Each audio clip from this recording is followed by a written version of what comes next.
हमने लिखा पढ़ना जरूरी है।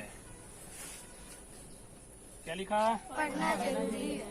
पढ़ना जरूरी है। सही बात है कि नहीं? पढ़ना जरूरी है, तो पढ़ना में ये आया ना, तो ये भी तो बन गया इन्फिनेटिव। अब जरूरी है तो क्या जरूरी है? पढ़ना। पढ़ना। तो इसकी हम इंग्लिश क्या बनाएंगे? To read. उसके बाद इज है। क्या है? जरूरी। जरूरी मतलब नीड है, जरूरी है। तो टू रीड इज नीड, पढ़ना जरूरी है। ठीक है। इसी के तरफ मतलब जितना भी चाहे ना सब आप बना सकते हो, बस पहचान ये करनी पड़ेगी कि इन्फिनेटिव ही कार्य कर रहा है या नहीं। ठीक है। या दूसरी भाषा में हम लोग ये बोले तो जो काम है ना, कौन, उसी पे बल डाला जाएगा। किस पे? काम पर। जैसे देख लीजिए,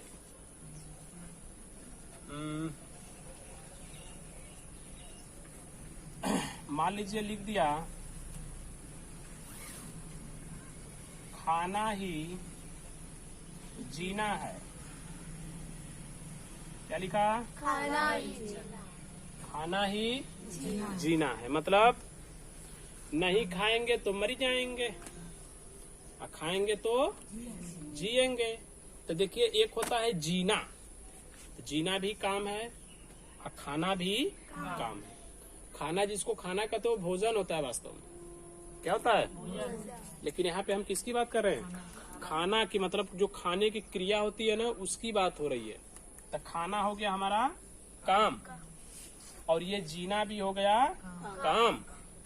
देखो, तो हम तो जी रहे हैं, क्या कर रहे हैं? घुट घुट के जी रहे हैं। दुनिया भर का विपद तो है बा। कैसे जी रहे हैं? जी रहे हैं कि कैसे जिएंगे? तो खाना ही जीना है मतलब कि जब तक हम खाते रहेंगे तब तक जीते रहेंगे।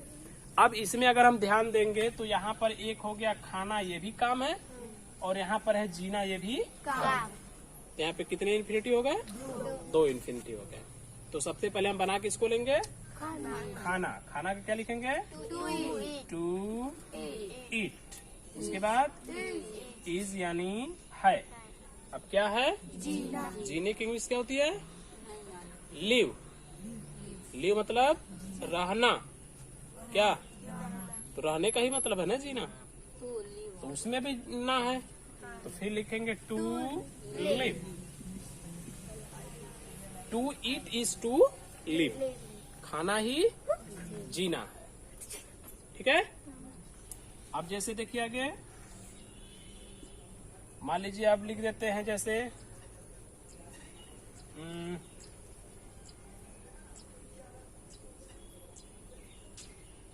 पढ़ना ही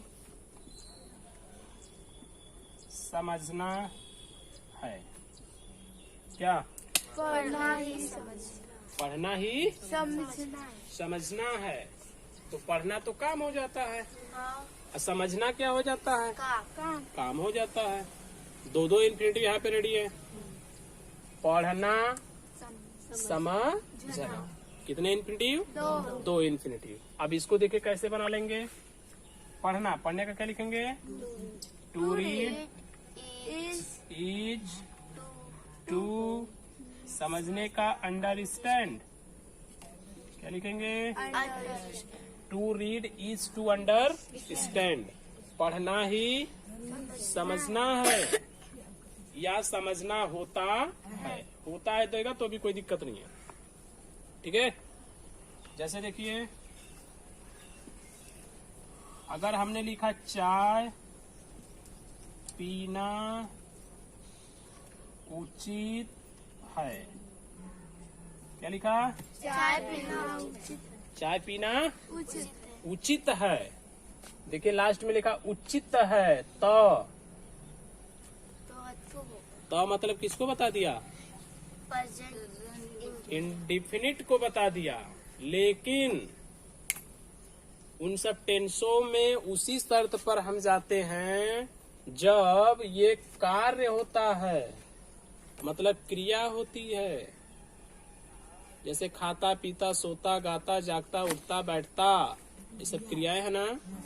यह लिखा है उचित, तो उचित क्रिया है नहीं है ना, इसलिए उस टेंस के अंदर हम नहीं जाएंगे। करेक्ट है। अपनी बात देखते हैं। चाय पीना उचित है। क्या है? उचित है। उचित है। तो उचित है तो क्या? चाय पीना। चाय पीना आ गया ना। हाँ। इन्फिनिटिव फिर बना देंगे। चाय पीना। चाय पीने की इंग्लिश क्या लिखेंगे? चाय पीना मतलब to drink tea. To drink tea, चाय पीना। उसके बाद इज यानी है, तो क्या है? उचित है यानी गुड, चाहे proper. To drink tea is good. चाय पीना अच्छा होता है, चाय पीना उचित होता है, चाय पीना उचित है। ठीक है। But I suggest to you that you must not drink tea. Clear है? चाय ना पिया करो। नेक्स्ट, सत्तू चाय ना पिया करो। देखिए, नदी में तैरना, ध्यान से देखिए, नदी में तैरना अच्छा होता है। ये निगेटिव भी आएगा, इंट्रोगेटिव भी आएगा, तो सब तो आप जानते करते हो कैसे बनता है। नदी में तैरना अच्छा होता है। कैसा होता है? अच्छा होता है। क्या अच्छा होता है? नदी में तैरना। नदी में तैरना। तो पहले हम बना देंगे नदी में तैरना। क्या बना देंगे? नदी में तैरना। क्या लिखेंगे इसका? To swim in the in the river is is good. Good. To swim in the river is Good. मतलब नदी में तैरना अच्छा होता है। श्रीराम, समझ में आ रहा है? होता है। क्या होता है? अच्छा होता है, चाहे अच्छा है, इसका कोई वैल्यू नहीं है। करेक्ट। आगे बढ़िए। कुछ हमने एग्जाम्पल जैसे हमने लिखा, क्या लिखा भाई? सोना अच्छा है। क्या लिखा? सोना अच्छा है। कौन सा सोना? सोने वाला। सोने वाला जो रात में सोते हैं, मतलब जो काम है ना उसकी बात हो रही है, पहनने वाले सोने की बात नहीं हो रही है। तो सोना अच्छा है। सही बात है गलत बात? सही बात है ना। हाँ। तो सोना अच्छा है में क्या लिखेंगे? To to sleep sleep is is good. To sleep is good. सोना अच्छा होता है, चाहे सोना अच्छा है। क्लियर है? सब के सब इन्फिनिटिव ही हैं। ठीक है।